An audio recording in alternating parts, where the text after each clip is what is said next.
Hello everyone, my name is Janice Stanley and I am a senior here at Lourdes. My major is early childhood education and I plan on later pursuing my master's degree in special education or early intervention. When I first started seeking out options for my Enduring Questions seminar, this class stood out to me immediately. What makes a leader? When I took a moment to look at my own life and the roles in which I find myself serving as a leader, I realized that maybe I should be asking myself this question more often. I know that I want to be a good leader, but what exactly does that look like? And is it even possible for someone like me, who can be a little more on the quiet side, to be a good leader? What about when I'm not feeling very confident or capable? Can I still be a leader even then? One thing that I've learned throughout this course is that the answer to these questions is yes.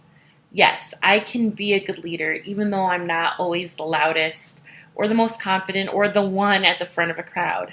Leadership takes on many different forms and looks different on different people. And leadership is about a lot more than what's going on the outside. When learning about different leadership styles in class, one style that really stuck out to me was servant leadership. Servant leadership is often described as a form of leadership that is others-oriented, a selfless service wherein the leader perceives others as himself without any expectation for recognition or reward. In this model, the individual's choice to serve first is what brings them to aspire to lead. When researching different leaders for my leadership case, the story of Mother Teresa immediately stood out to me. Mother Teresa, through her life's work, embodies this leadership style at its fullest. Throughout her life, Mother Teresa had to navigate through leadership crucibles and displayed authentic leadership and emotional intelligence as she became one of the most inspiring and effective servant leaders in modern history.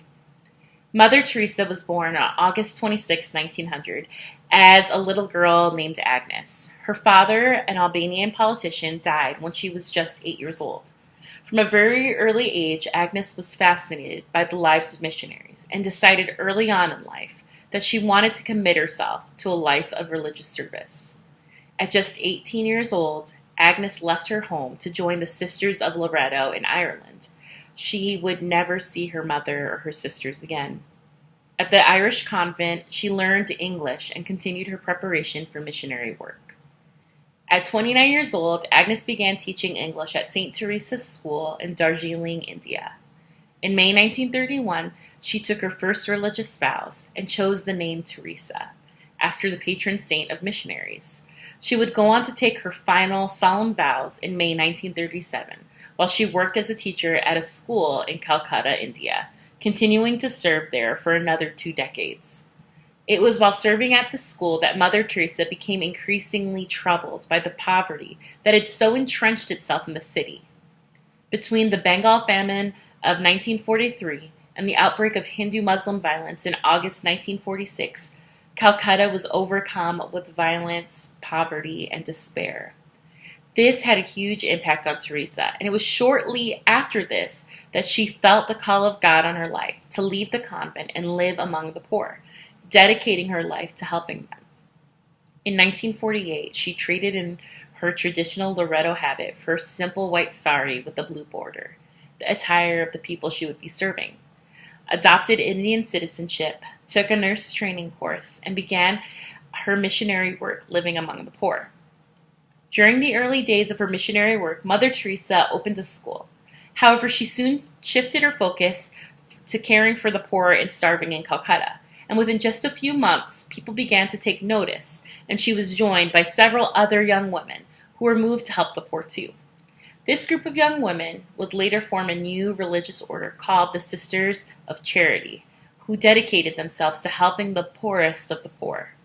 This is so important to note because at this time in history, the number of people dedicating their lives to religious service was dramatically decreasing. Her work also attracted the attention of people in authority. Even the Prime Minister of India took notice. Even though the good that Mother Teresa was doing was almost contagious, that first year was still filled with incredible challenges. Because she had no income, Teresa had to beg for food and other necessities. In these first months, Teresa felt incredibly alone, and she experienced doubt over her decision. However, she was able to turn these negative thoughts into encouragement to move forward. She even wrote in her diary, "The poverty of the poor must be so hard for them.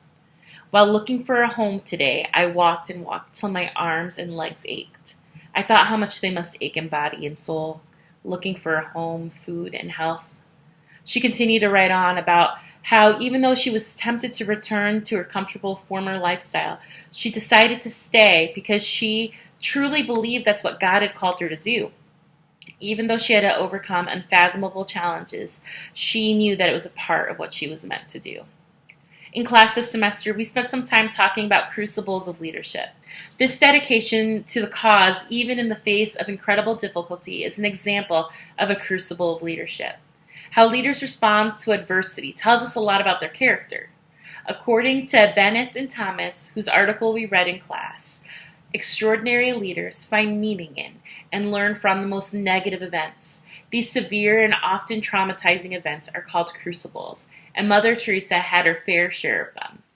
In addition to the tremendous difficulties she faced during the first year of her missionary work, losing her father as a young girl and being separated from her family after becoming a nun, she also faced long seasons of loneliness and doubt later in life. Mother Teresa was able to overcome these adversities and learn from them because she possessed 4 essential leadership skills. These skills are shared meaning, a distinctive and compelling voice, integrity, and adaptive capacity. Shared meaning. Mother Teresa was able to engage others in shared meaning. She lived among the very poor that she served, and she was able to relate to her followers in every way. They shared the same living conditions, worries, fears, and because they shared the same experience, she was able to gain fresh insight. Rather than returning to the comfort of her old life because of the weariness she experienced, Mother Teresa was able to realize the plight of the people she was helping and be encouraged in her calling. She was also able to be an example to the people she lived among that their circumstances were not the primary things that define them. There is more to a person than the amount of wealth that they possess. A distinctive, compelling voice. The most distinctive qualities that Mother Teresa possessed were her compassion and her humility. She didn't go around helping the poor to make a name for herself, but she did so because she genuinely cared and loved the people she was serving. In an age where people are so focused on elevating themselves, Mother Teresa sought to love and elevate others. This voice inspires others to live their lives loving others too, whether they live in the slums of Calcutta or the high-rises of New York City.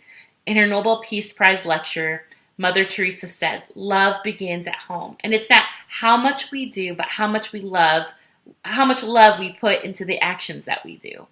Integrity. Mother Teresa lived her life with integrity. Her selfless actions reflected her words of compassion and love. Even when she was struggling through difficulty, she held true to her commitment of loving and serving others. She practiced what she preached. Moreover, she gave her love and her kindness without any regards to a person's social status or religion. According to a Time magazine article interview, she once said, "I see someone dying, I pick him up. I find somebody hungry, I give him food. He can love and be loved. I don't look at his color, I don't look at his religion, I don't look at anything. Every person, whether he's Hindu, Muslim, or Buddhist, is my brother, my sister." Adaptive capacity. Adaptive capacity refers to a leader's hardiness as well as their ability to grasp context. In order to give up her life and live among the poor, Mother Teresa certainly had a level of hardiness that most people don't possess. She was also able to grasp context. She lived among the poor. She was able to relate to different people in different circumstances. She was able to work and live among the poor, teach English to students in a school setting, establish charitable organizations, initiate a new order of nuns, and even give a Nobel Peace Prize lecture. In all of these situations, she was able to adapt and be relational to diverse groups of people. In addition to learning from challenges and crucibles of leadership, Mother Teresa was also an authentic leader. Authentic leaders not only stir and empower others, but also dedicate themselves to growing and developing in their personal lives as leaders. Mother Teresa was a leader who embodied self-awareness and authenticity. She chose to live a life among the poor that few people would have chosen because it was what she felt she was called to do. She did not copy the experience of other leaders, but instead forged her own path, living out the values most important to her, like love and compassion and empathy. In her book, Where There Is Love, There Is God, Mother Teresa writes, "I do not agree with the big way of doing things. To us, what matters is the individual." While most of the world is concerned with attaining wealth, status, and material possessions, Mother Teresa chose to instead be concerned with loving the individual. In addition to forging her own path, Mother Teresa also took time to self-reflect and become self-aware. She often wrote about her experiences and how they helped her identify with the people she served as well as with God. For example, in one of her books, Where There Is Love, There Is God, she tells a story about a family she knew who had no soap. They had no money for soap. And because of this, one of the young girls in the family was sent home from school every day for having a dirty sari. In her book, she takes time to identify with the family in her reflective writing by asking herself how she would react if she had no money for soap. Would she grumble and have a poor attitude about the situation? Would it change what items she prioritized to purchase? And then she goes on to reflect on how she's treating the poor. Is she treating the poor like a garbage bin for the things that she doesn't want anymore or can no longer use? Is she really sharing in their poverty? Is she sharing with them in the same way that Jesus shared with her? These principles that guided Mother Teresa's life were not just theories that she read about and could relate to in a classroom somewhere. She lived these values every day, under pressure, in difficult circumstances. She reflected on her actions and circumstances. Her commitment to authenticity made her a leader that her followers could trust.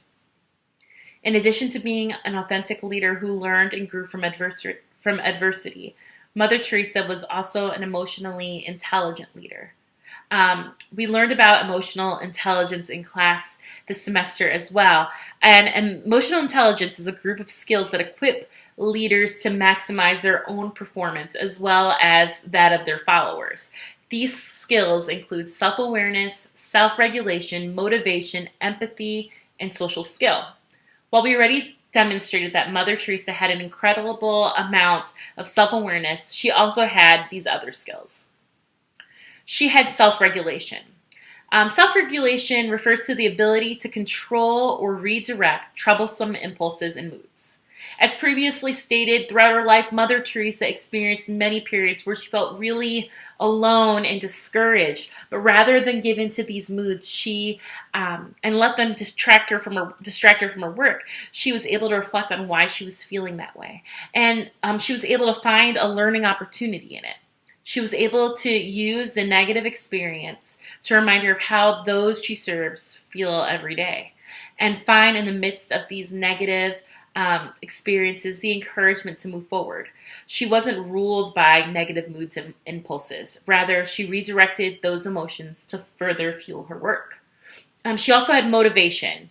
Motivation is the ability of a leader to delight in the achievements for their own sake.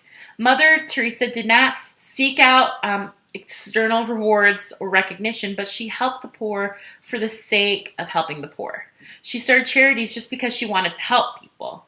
Her motivation was intrinsic. She did not need accolades or praise to inspire her to do her work. Mother Teresa also had empathy. Empathy refers to a leader's ability to understand the emotional makeup of others. Mother Teresa lived her life on the very foundation of empathy for others. Do ordinary things with extraordinary love, she often said. Empathy is the very basis of Mother Teresa's work, living among the poor, serving the destitute, and organizing charities to help those in need all over the world. Social skill. Mother Teresa had the emotional intelligence skill of social skill, which means she was able to build relationships with others in order to move them in desired directions. While she was able to relate to the poor she lived amongst, Mother Teresa was also able to relate to the other women who came to help her in her mission. These ladies would eventually become the Sisters of Charity. She was also able to earn the rapport of individuals around the world who were inspired to engage in acts of love and kindness because of her example, as well as the attention of world leaders, going on to eventually earn a Nobel Peace Prize, as well as the highest civilian honor in India for all of her humanitarian work. Because of these skills and a lifetime of choosing to put others first, Mother Teresa is a phenomenal example of a servant leader. Servant leaders become leaders largely in part because of their commitment to serve others compels them to be mobilized to lead. They put the needs of their followers first. Their followers, in turn, follow out of love and gratitude rather than out of fear or compulsion or obligation. This leads to a higher level of dedication and performance, trust and cooperation between the leader and the followers. This is reflective of Mother Teresa's life work almost to a T. Mother Teresa put the needs of others and her followers before her own wants and desires. And the empathy and compassion that she showered on others was contagious.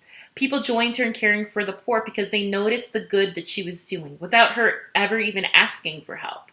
Not only did she earn the respect and admiration of those she cared for, but she gained a following of nuns and lay people who helped her both physically and monetarily impact the lives of thousands of people all over the world.